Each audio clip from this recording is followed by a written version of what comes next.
Brett Lee का international career 1999 से start हुआ एंड 2012 में हैमस्ट्रिंग इंजरी की वजह से एंड हुआ था। एंड इन 13 साल में इन्हें अराउंड 10 मेजर्स इंजरी हुई थी, बट फिर भी इन्होंने हर स्टेज पर 150 प्लस बॉलिंग ही करी है। सो लेट्स सी इनके बॉलिंग एक्शन में ऐसे कौन से मैकेनिक्स थे जिनकी हेल्प से इनकी बॉलिंग पेस 150 प्लस ही रही every time at the age of 35 also. Everyone knows Brett Lee का bowling action is the most perfect bowling action है पूरे क्रिकेट हिस्ट्री में, बिकॉज ये अपने बॉलिंग एक्शन में ऑलमोस्ट सारे की अट्रैक्टर्स हिट करते थे एंड दैट्स वाई ये इतनी इंटेंस स्पीड से बॉल डिलीवर कर पाते थे। बट इन स्टार्टिंग ईयर्स जब इन्होंने इंटरनेशनल क्रिकेट स्टार्ट करा था, उस टाइम इनका बॉलिंग एक्शन अलग था, मीन्स इतना परफेक्ट नहीं था एंड कुछ की अट्रैक्टर्स मिसिंग थे इनके बॉलिंग एक्शन में।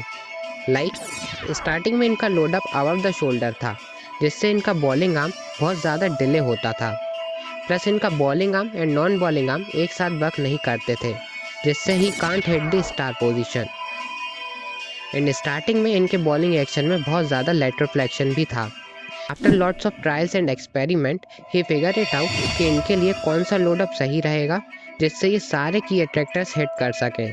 पुराने वाले बॉलिंग एक्शन से ये on an average 145 plus bowling करते थे, बट देखा जाए जब इन्होंने अपना लोडअप वेस्ट के अराउंड करा, उसके बाद से he became the most deadly bowler in cricket history. On an average इनकी पेस 150-155 प्लस हो गई थी, एज वेल एज इन्होंने बहुत बार 160 kmph पेस टच करी थी अपने करियर में, and he was the only one जो शोएब अख्तर का रिकॉर्ड तोड़ सकते थे।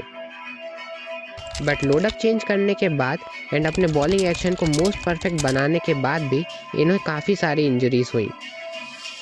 बट द क्वेश्चन इज, इतनी सारी इंजरीज फेस करने के बाद भी कभी भी इन्होंने पेस लूज नहीं करी। Like 2 times back injury, 2 times ankle injury, 2 times hamstring injury, elbow fracture, foot stretch, side strain and many more. But then also he always bowl around 155 kmph pace. इनका बॉलिंग एक्शन इतना perfect था कि ये कोई से भी point पर अपनी पेस लूज ही नहीं कर रहे थे। फॉर एग्जाम्पल इनका जो रनअप था वो प्रॉपर वे में साइक्लिक पैटर्न फॉलो करता था, प्लस इनके रनअप में स्ट्रेटन नहीं था, मीन्स ये अपने रनअप पर कहीं भी स्लो नहीं होते थे, जिससे ये मैक्सिमम पेस जनरेट कर पाते थे अपने रनअप से। आफ्टर रनअप इम्पल्स राइट से ये फॉरवर्ड जंप लेते थे, जो कि हर फास्ट बॉलर को लेनी चाहिए। एंड इसका बेनिफिट ये था कि इन्होंने जितनी भी पेस रनअप से बिल्ड करी थी वो प्रॉपरली जंप की हेल्प से आगे ट्रांसफ़र हो पाती थी। देन इनका जो लोडअप था वो इन्होंने वेस्ट के अराउंड कर लिया था, जिसकी हेल्प से इनका बॉलिंग आर्म बहुत ज़्यादा क्विक हो गया था एंड स्पीड से रोटेट हो रहा था, प्लस इनका bowling arm and non bowling arm एक साथ एक सीक्वेंस में वर्क कर पा रहे थे, जिससे ये स्टार पोजीशन भी क्रिएट कर पा रहे थे अपने बॉलिंग एक्शन में। देन इनका जो बैकफुट था वो बहुत ही स्टिफ था, जिससे वेरी क्विकली ये हिप शोल्डर सेपरेशन पोजीशन में आ जाते थे। एंड इनका फ्रंट फुट भी बॉल रिलीज करते टाइम लॉक्ड रहता था।